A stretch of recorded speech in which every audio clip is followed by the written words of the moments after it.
Marrakech s'apprête à accueillir le GITEX Africa, un rendez-vous majeur dédié à l'innovation et aux échanges technologiques sur le continent. Plus de 130 pays sont attendus pour cette 4e édition qui réunira start-up, décideurs et investisseurs autour des enjeux du numérique. Une édition qui s'annonce déjà record. Et pour en parler, nous sommes avec Amal Flah Sarouchni, ministre délégué chargé de la transition numérique et de la réforme de l'administration. Amal Flah Sarouchni, bonsoir et merci d'avoir accepté notre invitation. Bonsoir madame, merci pour l'invitation. Alors je le disais, la 4e édition du GITEX Africa à Marrakech s'impose aujourd'hui comme un rendez-vous technologique majeur sur le continent. Que nous réserve ce grand rendez-vous de la tech africaine cette année, la tech africaine et mondiale, en termes de nouveautés et de chiffres records?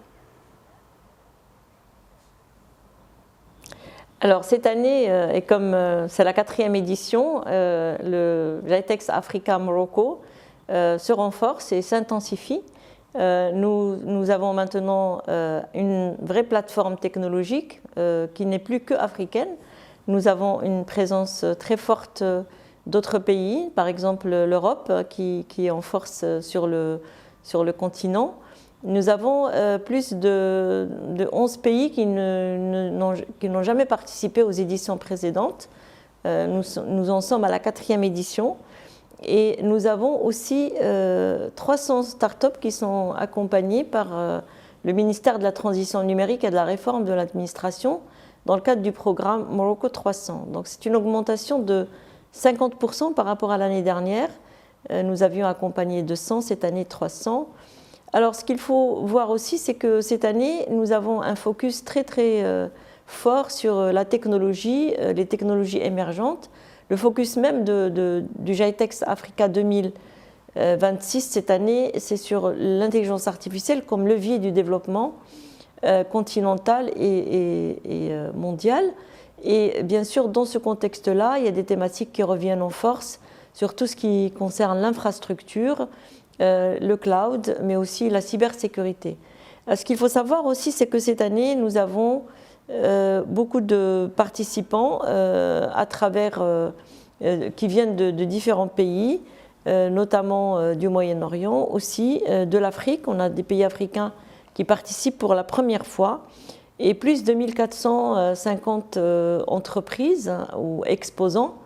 Je voudrais signaler aussi la présence d'investisseurs, de plus de 400 investisseurs qui capitalisent à eux seuls plus de 350 milliards de dollars en capital actif. Donc ça veut dire que cette plateforme va réunir des startups, des PME, mais aussi beaucoup de décideurs, de politiciens, de politiques, et aussi des nouveautés en termes de technologie, que ce soit dans le cloud, dans les data centers et la cybersécurité.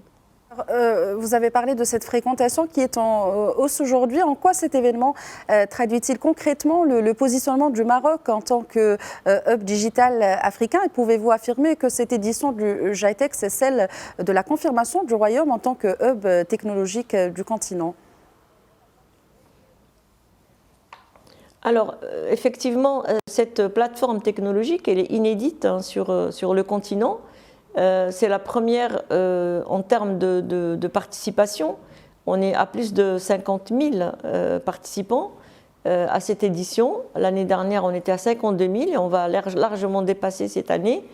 Et non seulement en termes de participation, mais aussi en termes de présence de technologie, de big tech qui vont être présentes sur cette plateforme. Donc pour nous, pour le continent africain, c'est la plateforme technologique numéro 1 qui vient renforcer le rôle du Maroc en tant que leader de l'innovation technologique. Bien sûr, on parle ici du numérique, on parle aussi de la voiture connectée, de la voiture intelligente, on parle ici des data centers, du cloud. Il va y avoir l'annonce d'une région cloud par un hyperscaler sur la plateforme GITEX. Et il y aura beaucoup d'innovations technologiques qui vont être annoncées. Et bien sûr, c'est une plateforme aussi qui permet de nouer des relations, de créer des deals entre start-up et investisseurs. Alors justement, le développement de l'économie numérique et des startups est au cœur de votre stratégie. Comment structurer un écosystème qui est capable de créer de la valeur ajoutée, mais tout en attirant l'investissement et en accompagnant le passage à l'échelle des jeunes entreprises? Alors, au niveau du ministère de la Transition numérique et de la réforme de l'administration, l'économie numérique est un pan très, très important. C'est une des deux grandes préoccupations aujourd'hui du ministère. Alors, par rapport à l'écosystème, nous avons une direction qui s'occupe de l'écosystème numérique et nous avons surtout des initiatives très importantes. Je citerai quelques-unes. Par exemple, en termes d'investissement, nous avons attiré des investisseurs dans le cadre d'une offre VC et on va annoncer les 9 fonds d'investissement qui ont été sélectionnés dans cette offre VC.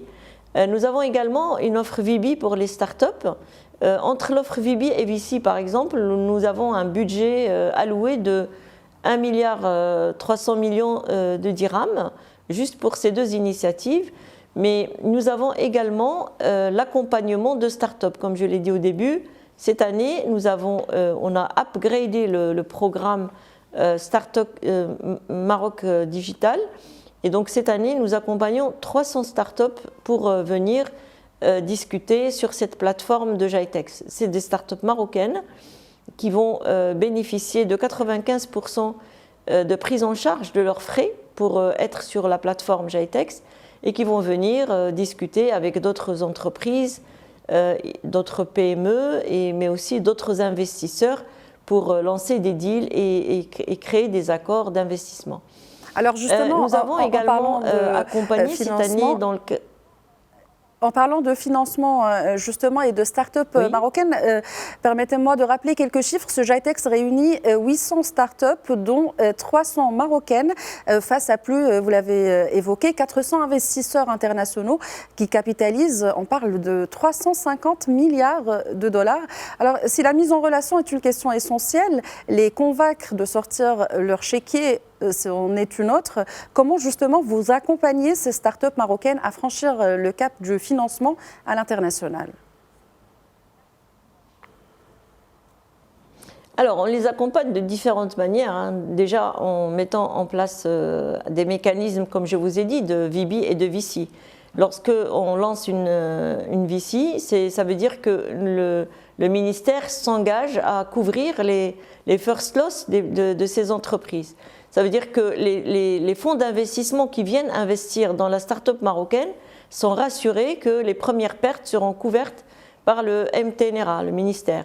Mais aussi, nous avons 1,3 milliard de dirhams qui sont alloués à cette VC, qui sont portés par le MTNRA, mais aussi par d'autres institutions comme le fonds d'investissement Mohamed VI et la CDG. Donc, nous rassurons les investisseurs. Nous avons lancé un appel à manifestation d'intérêt. Nous avons eu 47 investisseurs qui étaient intéressés. Et sur les 47 intéressés, nous allons annoncer les 9 gagnants lors de ce GITEX Africa 2026. Les 9 fonds d'investissement sont là pour accompagner les startups marocaines.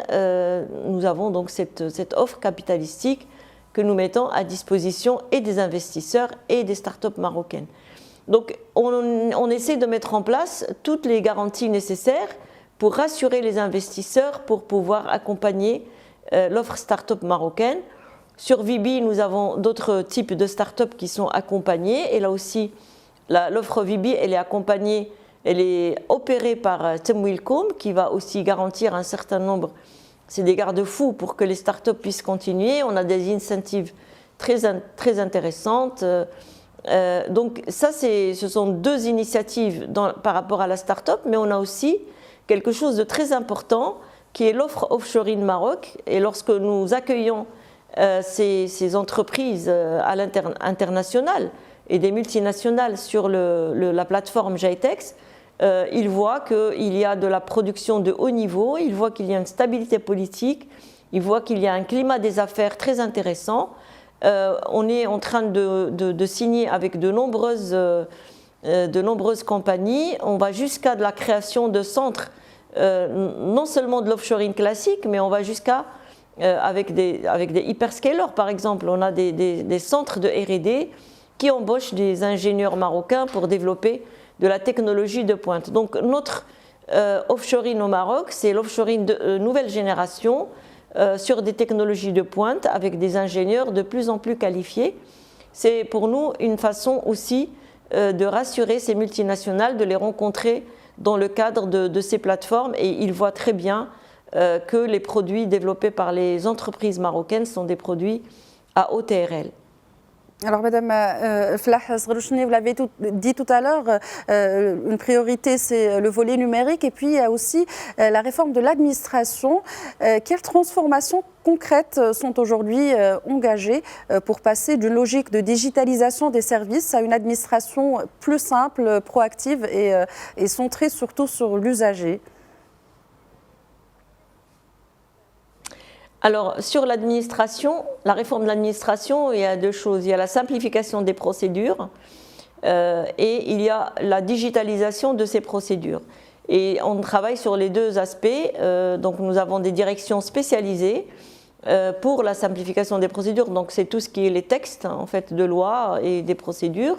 Mais la digitalisation, c'est ce qui permet de rendre opérationnels ces services d'un point de vue digital et leur accessibilité par les citoyens. Et nous avons été un peu plus loin dans cette digitalisation puisque nous avons introduit l'intelligence artificielle pour rendre ces services digitaux et les parcours aussi qui sont construits au-dessus des services digitaux pour les rendre plus accessibles à la plupart des citoyens marocains, notamment les citoyens qui sont, disons, en déficience digitale.